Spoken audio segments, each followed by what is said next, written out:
أهلا وسهلا. Hey there, buddy!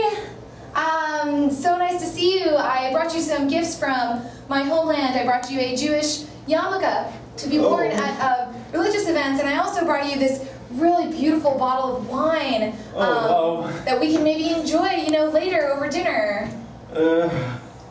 شكرا.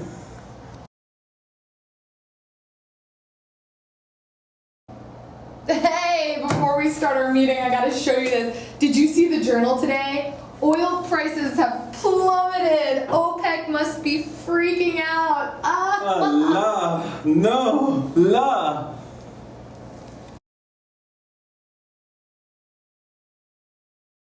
أهلا وسهلا يا حبيبتي. I wanted to give you a very holy present, big present from us. Oh, thank you so much. I love presents.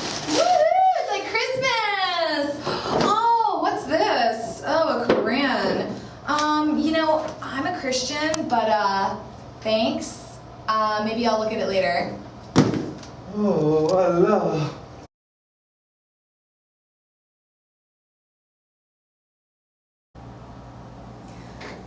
Our group was assigned the country Qatar, and Qatar is a very interesting country in the Middle East bordering Saudi Arabia. It actually has the highest GDP in the world from a PPP standpoint, and their per capita GDP is an astonishing $140,000, which is significantly higher than almost every other country in the world. As such, a lot of business goes on in Qatar, and namely in the petroleum and natural gas industries. We learned that Qatar has a very conservative business culture. They are very wary of foreigners, which is interesting because a significant amount of the working population in Qatar are expats.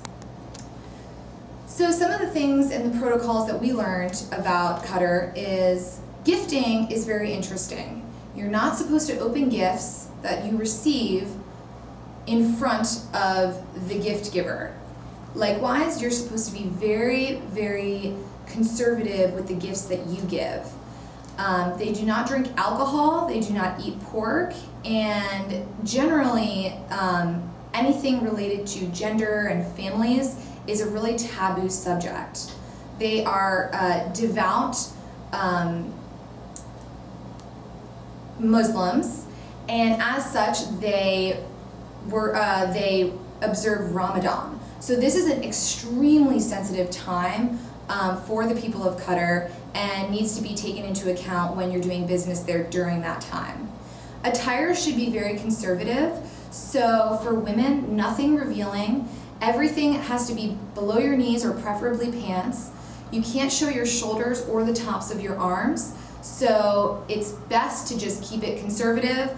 A high collared shirt, long sleeves, nothing tight, not too much extravagance because, like I said, they're very conservative people.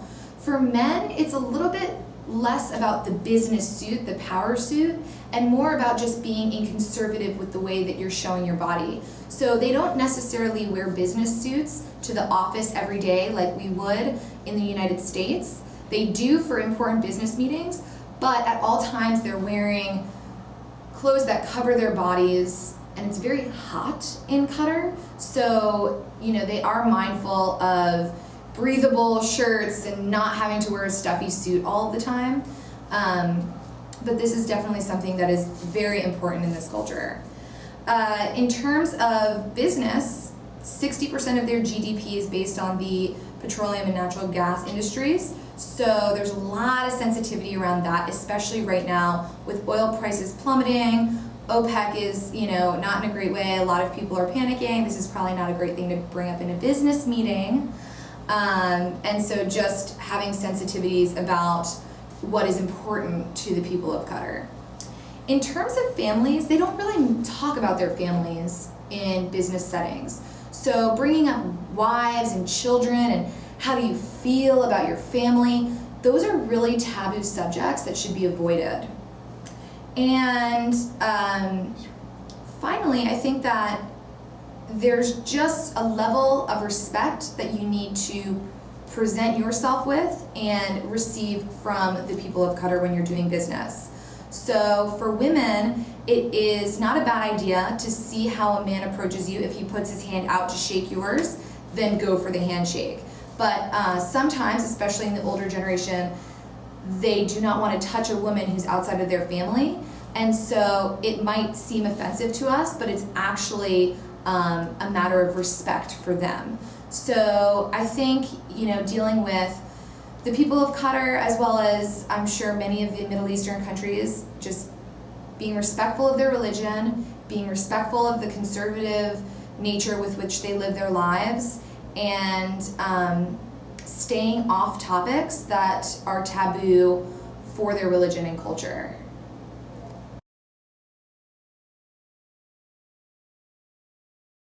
So in the interactions that Tal and I demonstrated, I did quite a few things wrong, basically everything wrong, and I'm just going to run through each scene with you right now.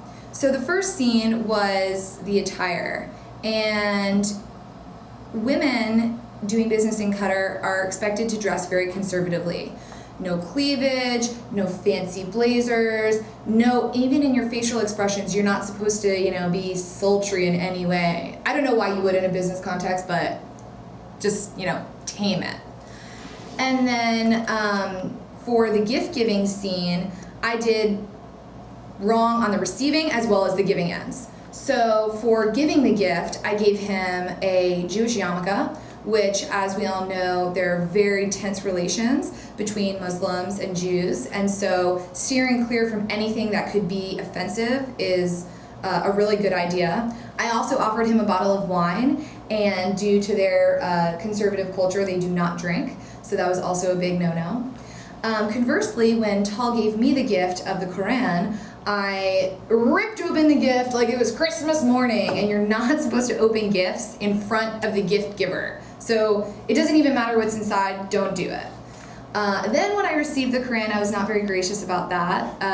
I sort of desecrated their property by throwing it, and that was also a no-no. For the third scene, when we started our meeting, I used an icebreaker about talking about the plummeting oil prices. And I made a joke about it, and I was laughing about it, and this is really sensitive because the majority of wealth in Qatar comes from the oil industry. So that is something you want to steer clear of, and if you're going to be discussing the oil industry, do so in a respectful way. Our fourth scene was after our meeting wrapped up. I thought it'd be a great idea to invite Tal out for some shots and beers and a strip club, and maybe we were gonna go and get some pork sliders. And so basically every single one of those things is a no-no for this culture. No pork, no alcohol, and certainly no strip clubs. And finally, I thought it would be a good idea to build a little connection with Tal by discussing his wife and newborn child. This is an interesting one because here in the States, it's encouraged to discuss your family, and it's a really great way to make connections with people. And in Qatar, it's the opposite. So they love and respect their families, and they have very tight family units, but it's private. It's not something that's discussed in public, certainly not something that's discussed in business situations with mere strangers. So those were 5 of the big areas that we thought we could demonstrate some of the taboos and some of the business protocol that should be observed in Qatar.